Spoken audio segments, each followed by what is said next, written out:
is the tremendous progress recorded in the field of science and technology, which has impacted seriously on the way organizations are run.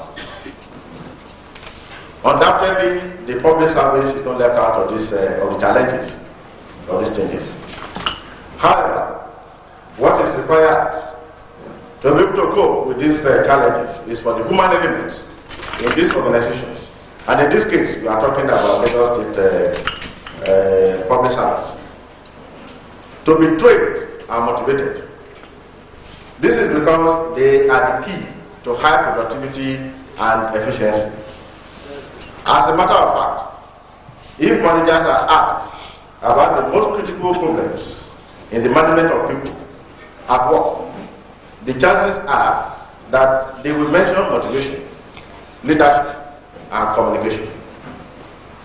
Motivation, as well as other critical values, activate human energy, which will in turn drive the organization to higher productivity and efficiency.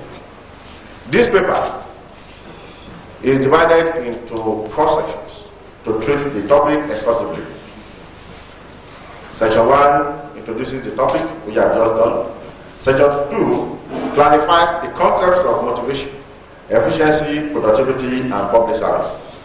Section 3 addresses the peculiarities and challenges of the 21st century, while Section 4 discusses the strategies for efficiency and productive responsiveness in 21st century public service in Lagos State.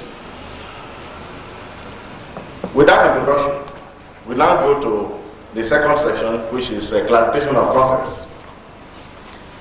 It is pertinent to clarify these concepts for proper understanding of the discussion today. The first concept there is motivation. This is a concept that has attracted high level of research interest over a long period of time. Consequently, there are various definitions of this concept. But for our discussion today, 3 of such definitions shall be examined. The first one says motivation is the act of influencing and stimulating the action of individuals. The second one says motivation is like a driving force within the individual that prompts him to engage in behavior that is goal-directed. And the third one says motivation is the process through which the energies and creative talents of people can be brought out. So it's a common thing, for people to say, yes, I'm motivated to do this, I'm motivated to do that. Okay? According to Maslow and Hensberg, factors that motivate employees include achievement, recognition, responsibility, challenging work itself, advancement, and personal growth. Okay? When people are aware of the fact that, yes, there is room for me to achieve, of course, they'll be motivated to achieve. When they know that achievement is not based on where you come from or your closeness to who matters,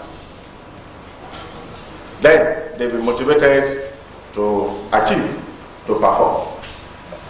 Of course, whoever performs and you recognize that yes, he has performed, the person will be further motivated to perform. We are also aware of the influence of pay, or what called money, in motivation. But the 2 people I mentioned earlier on have said that where money on its own, together with all these things we have mentioned, will not improve performance. Money will not improve performance unless it is tied to performance. If you are giving, if today Governor Tinubu decides to increase the salary of workers, that does not translate to improve performance. But if it's tied to performance, that if you don't perform, you don't earn it, of course performance will be on the increase. In fact, Vroom's expectancy theory holds that motivation is determined by the belief that effort will lead to performance, which will invariably lead to rewards and the value attached to specific rewards. From the foregoing, it is clear that motivation has to do with stimulating the energies and creative talents of people and challenging this towards the performance of given tasks. It touches on the way incentives and pressures are used to guide individual or group performance. The other concept there is efficiency. This is an element of performance that refers to the way resources are utilized. It is a measure of the ratio of actual output or result to input or cost. While it may be difficult for the rank and file of the public service to cope with the methodological issues of efficiency, it will suffice if public servants work on the basis of minimizing wastage of all inputs. Talking about productive responsiveness, we simply mean productivity. Productivity, as we all know, is another element of performance that assists in public service delivery. It is the ratio of output to input of a factor of production. It's not an easy task calculating the productivity of each factor of production. However, the fundamental issue is to answer the question, what is this that the employee has to achieve on a daily, weekly, monthly basis, as an easy way of identifying a productive or non-productive employee. Doing this requires target setting. Another concept is what we refer to as other values, as we have in the topic. Other values that can drive efficiency and productive responsiveness refer to things that are regarded as important to efficiency and productivity, as dictated by the corporate culture of the service. For instance, where the corporate culture emphasizes the value of excellence, merit, equality, and equity, employees are more likely to embrace motivational schemes which support these values. On the other hand, where the corporate values stress psychopathy, ethnic loyalty, and corporate politics, the motivational scheme will be designed and operated to reward these qualities. With the concept explained, we can now progress to discuss the peculiarities of the 21st century. Before we discuss the concepts, the peculiarities, I would also like to explain what we mean by the public service of Lagos State. In Chapter 8, Part 4 of the 1999 Constitution of Nigeria, the public service is said to consist of the civil services, local government service, statutory corporations of the federal and state governments, companies or enterprises with full or majority ownership by either the federal or state government, authorities or commissions established by the federal or state governments, educational institutions established or financed mostly by federal or state governments, the Nigerian police, the armed forces, and the judiciary. What we are saying here is that as long as you belong to any organization that is financed wholly or partially by government, then you are a public servant. So all civil servants are public servants, but not all public servants are civil servants. Relating to Lagos State, the public service of the state will consist of ministries and extra-ministerial offices of the state, statutory corporations, companies or enterprises owned by the state government, authorities or commissions established by the state government, educational institutions financed by the state government, the local government, and the judiciary in the state. But one thing we must realize is that organizations are made up of people. And if the Lagos State Public Service is regarded as one organization, then they are made up of public servants. Therefore, if we want efficient and productive responsiveness of the public service in this state, we must energize the public service to be efficient and productive. Putting all these concepts together suggests that the topic is about the role of conservation and other values in bringing about high performance in the first century Lagos public service. That makes us to the peculiarities of the 21st century and the attention challenges. Of course, this century is characterized by a number of peculiarities. It characterizes this society more than one. The first one is great advancement in information and communication technology (ICT). Today, computer is the main thing. They have entered the sphere of life of everybody and all of them. It is used in human resource management, in marketing, in production, and in medicine, in space travel, in government. So they will talk about e-government, and I'm sure the head of service can talk of now to the impact. Can reveal a lot of information about the day, and you don't know how to use the computer or browse, use the internet and all that. Please, I'm calling on you to start from today as soon as you leave this place. To register with one computer, because if you fail to move with these changes, of course, you'll be left behind.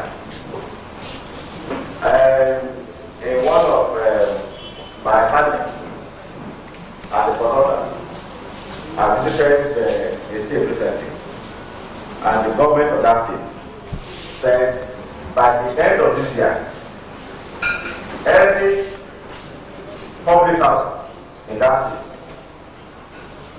that cannot make use of the computer to facilitate his work, his or her work, will be shown the way out of service. And the person contracted to handle this for the state. It actually came from the public sector, from the private sector. And when I interacted with him, he said, recently, a secretary was quoted to him. You know, it's normal when you have a big man, the secretary will be there, quoted to him. So this was secretary work. He said, after 1 month, the secretary has to apply to the head of service to please both halves of that office. And the reason is very simple. There was no job for that secretary in that place. And as he was in that one, then a message came, a mail came, and he received the mail electronically.